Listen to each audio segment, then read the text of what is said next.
بسم اللہ الرحمن الرحیم۔ پارے 6 میں 2 3 4 رکوع گزرنے کے بعد 4 5 سورہ مائدہ نام سے ایک سورت ہے وہ شروع ہوئی۔ اس سے پہلے جو سورت تھی اس کا نام سورہ نساء تھا، عورتوں کے متعلق، یعنی عورت عربی میں جو عورتیں ہیں اس کی جمع کو نساء کہتے ہیں۔ یہاں پر اس سے پہلے جو سورت آئی ہے سورہ نساء، اس کے اندر ایک دوسرے کے حقوق کو بیان کی، کیسے حق ادا کرنا ہے، کیسے رہنا ہے۔ اس سورت کے اندر حقوق کو پورا کرنے کا بیان کیا گیا۔ اسی کے ساتھ ساتھ یہ بات بھی بتائی گئی ہے کہ اکثر ایسا ہوتا ہے کہ اللہ رب العزت جو وعدے بندوں کے ساتھ کر رہے ہیں، اگر بندہ ان کو کر لے تو آخرت میں وہ اس کے لیے بہت کامیابی کا ذریعہ ہے۔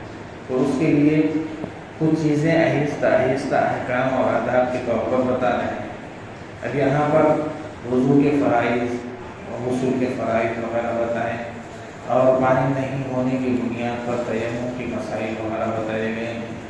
اور ایسے ہی اکثر ایسا ہوتا ہے کہ آدمی کے مزاج میں فطری غصہ ہوتا ہے، تو جس سے اکثر ایسا ہوتا ہے کہ حقوق کی لاپرواہی زیادہ ہوتی ہے، ادائیگی میں کمی کوتاہی ہوتی ہے۔ آدمی بندوں کے حقوق کو ادا کرنا درکنار اللہ کے حقوق سے بھی پامالی کرتا ہے۔ اس کو اس طرح سے مثال سے بیان کیا گیا کہ جس وقت اللہ کے رسول صلی اللہ علیہ وسلم عمرے کے لیے نکلے تو کفار مکہ روک دی کہ بھئی آپ ہمارے پاس عمرہ کرنے نہیں آ سکتے۔ تو اس وقت اللہ کے رسول نے فرمایا کہ بھئی ہم عمرہ کرنے کے لیے آئے ہیں، لڑنے کے لیے نہیں آئے۔ تو اس وقت انہوں شرائط رکھی کہ بھئی آپ اس سال نہیں کریں گے، 10 سال کریں گے، اور بہت سارے ایسے شرائط رکھی جو ایسا محسوس ہوتا ظاہری اعتبار سے کہ مسلمانوں کے وقار اور شان کے خلاف ہے۔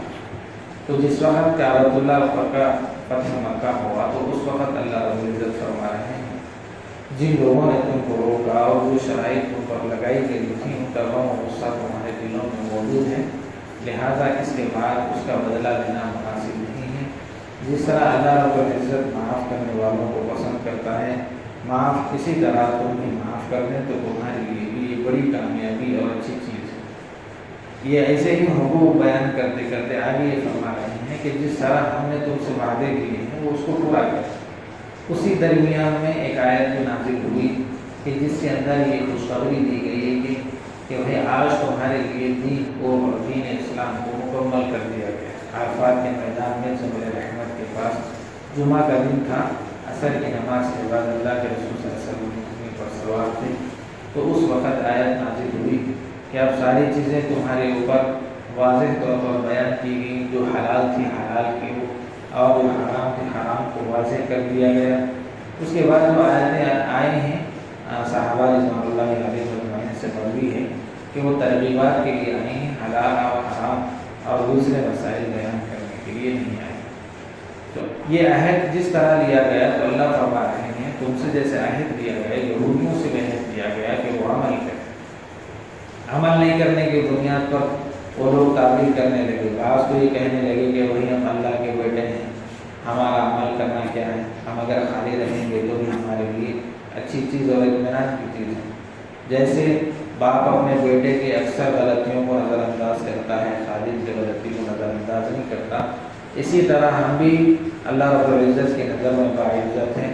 نصارہ بھی یہی کہتے تھے کہ بہرحال اللہ رب العزت فرما رہے ہیں وہ لوگ آخرت میں جب آئیں گے تو ان کو خود معلوم ہے کہ مکمل سزا ملے گی، پھر وہ لوگ ایسے کیوں کہہ رہے ہیں حالانکہ ہم ان سے کئی وعدے لے چکے ہیں۔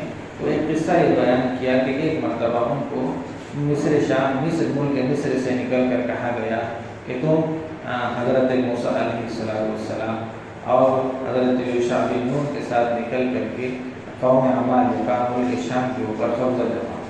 جس وقت وہ وہاں پہنچے تو ان کی طاقت کو دیکھ کر یہود گھبرا گئے، تو اللہ رب العزت نے اپنے نبی کی زبانیں فرمایا کہ تم اللہ کی بات پر بھروسہ رکھو، ایسا کیوں کر رہے ہیں آپ لوگ، ایسا مرعوب کیوں ہو رہے؟ تو وہ لوگ کہنے لگے کہ تم اور تمہارا رب جاؤ اور لڑو، ہم یہیں پر اطمینان سے بیٹھیں گے۔ تو اللہ رب العزت نے ان کو دنیا کے اندر ایسی سزا دی کہ میدان کے اندر وادی ایک میدان ہے